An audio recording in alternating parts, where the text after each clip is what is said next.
नमस्कार साथियों, स्वागत आप सबों का। लगातार सातवें चरण के अगर अभ्यर्थियों से आप पूछेंगे तो उनकी परेशानी का सबसे बड़ा कारण होता है कि सीटें कहाँ से आएंगी। चाहे भले ही वो प्राथमिक के अभ्यर्थी हैं या फिर माध्यमिक के हों या फिर उच्च माध्यमिक के हो, सीटों को लेकर के असमंजस लगातार व्याप्त है। कारण क्या है? क्योंकि सातवें चरण की बहाली से पहले क्वालिफाइयों की जो संख्या है वो बहुत अधिक हो रही है और जो सीटें हैं वो उस अपेक्षा से कम दिख रही हैं। परंतु क्या वास्तविक में सीटें कम हैं? सीटें जहां से आनी चाहिए थी सारी सीटें आ चुकी हैं। इसका आज से तकरीबन 8 दिन 10 दिन पहले एक पत्र प्राथमिक निदेशालय की ओर से जारी किया गया था, जिसमें 19 अक्टूबर 2022 तक प्रशिक्षण नहीं करने वाले शिक्षकों की नौकरी जाएगी, ऐसा कहा गया था। और इस खबर के अलावा हम एक और खबर को आपको दिखाएंगे जिस ओर ध्यान आकृष्ट करना बहुत आवश्यक है।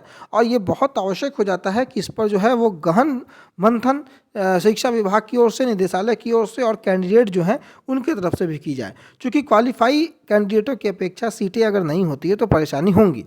कोर्ट के आदेश के बाद डीईओ ने बीईओ से रिपोर्ट मांगी थी। प्राथमिक शिक्षा निदेशालय की ओर से भी रिपोर्ट सभी जिला शिक्षा पदाधिकारी से मांगी गई है और उस बाबत सारे डीईओ ने भी बीईओ से अपनी रिपोर्ट मांगी है। सैकड़ों शिक्षकों की नौकरी दांव पर है, रिपोर्ट का इंतजार है। शिक्षकों के प्रशिक्षण से जो पहले की सेवा की गणना किसी भी प्रयोजन के लिए नहीं की जानी है। ब्रिज कोर्स में जो शिक्षक फेल हैं उनकी भी नौकरी जाएगी और किसी कारण से जिनका नहीं हुआ है प्रशिक्षण उनकी भी सेवा खत्म करने को लेकर के बड़ा आदेश जारी हुआ था। प्रशिक्षण में जो सफल हैं उन्हीं की नियुक्ति होगी, ऐसा कुछ करके वो लेटर जारी हुआ था। लेकिन आज हम आपका ध्यान उस ओर नहीं किसी दूसरी खबर की ओर आकर्षित करना चाहेंगे जो आज की अखबार में ही प्रकाशित हुआ है और उस ओर लगभग कम लोगों का ही ध्यान आकृष्ट हुआ होगा।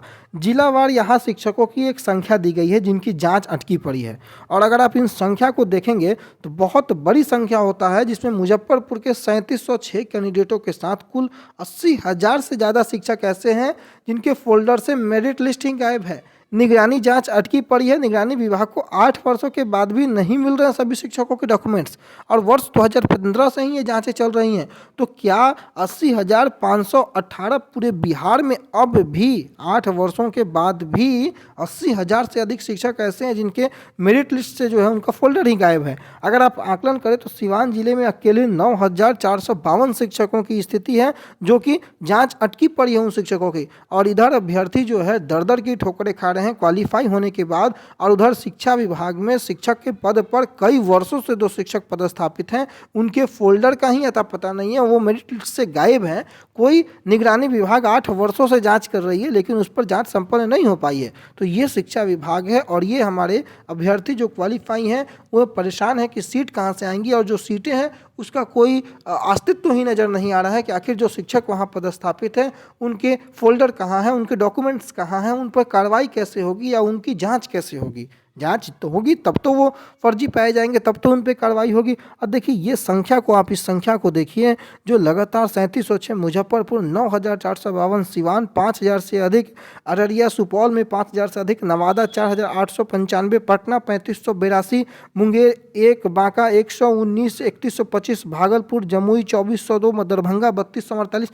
ये डाटा शिक्षकों की ये संख्या है जो जाँच अटकी पड़ी है। सख्ती का निर्देश लगातार दिया जा रहा है। निदेशक ने कहा कि लापरवाही बरतने वालों पे अब होगी कार्रवाई, लेकिन कब होगी कार्रवाई? 8 वर्ष से आपका ये काम चल रहा है, निगरानी विभाग जांच कर रही है, लेकिन अब तक अगर 80,000 शिक्षकों का फोल्डर ही जो है वो मेरिट लिस्ट से गायब है, फोल्डर से मेरिट लिस्ट गायब है, तो आप कैसे जानकारी आगे इकट्ठा कब तक कर पाएंगे? इधर 7वें चरण के अभ्यर्थियों के लिए बहाली को रोकी जा रही है, बहाली को लगातार डिले किया जा रहा है और उधर शिक्षकों की जो रिक्त पद हैं उन पदों में जो शिक्षक अभी वर्तमान समय में पदस्थापित है उनकी जांच होगी। अगर वो फर्जी पाए जाएंगे तो वो बाहर होंगे, वो पद जो रिक्त है उन पदों पर 7वें चरण के शिक्षकों की बहाली होगी।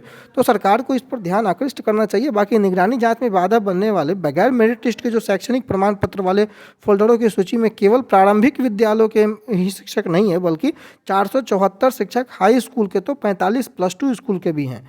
और ये केवल मसला जो है एक ही जिलों का नहीं है, लगभग तमाम जिलों का कमोबेश वही हाल है।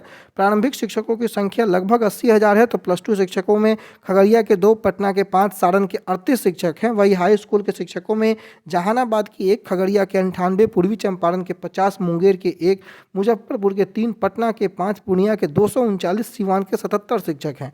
यहाँ तक कि पुस्तकालय अध्यक्षों की संख्या जो है पटना के 2, पूर्णिया के 18 शिक्षक शामिल हैं। निदेशक ने कहा कि अब लापरवाही बरतने वालों पर अब कार्रवाई होगी, लेकिन कब होगी यही देखना बहुत दिलचस्प होगा। तो कुल मिलाकर मेरा ये कहना है कि प्राइमरी से लेकर के सेकेंडरी और सेकेंडरी से लेकर के सीनियर सेकेंडरी के शिक्षकों के तमाम जो शिक्षक हैं जो निगरानी जांच के दायरे में है, रडार में है, 80,000 से ज़्यादा शिक्षकों पर रेड जोन की स्थिति में है, वो रेड जोन में है, उन शिक्षकों की जांच के लिए आवाज़ें भी उठनी चाहिए ताकि इनकी जांच सफलतापूर्वक किया जा सके। और अगर ये शिक्षक फर्जी पाए जाते हैं, किसी प्रकार की इनमें त्रुटि निकलती है, तो इनके स्थान पर जो रिक्त पद है उन रिक्त पदों को भी जोड़ना चाहिए, ताकि जो 7वें चरण में आगामी शिक्षक बहाली होने वाली है उसमें रिक्त पदों की जो कमियां जो नज़र आती है आज क्वालिफाई अभ्यर्थियों की अपेक्षा रिक्त पदों की, वो कमी ना नजर आए। और इसके लिए शिक्षा विभाग को भी थोड़ा ज़्यादा सख्ती से पेश आना चाहिए। बाकी ये वीडियो आपको जैसा भी लगा हो, आप इस वीडियो को अगर आप सहमत होंगे तो आगे बढ़ाएंगे। बाकी जो भी आपके कमेंट्स हो, आप राय हो, आप कमेंट बॉक्स में जरूर साझा करेंगे। फिलहाल के इतना ही, धन्यवाद।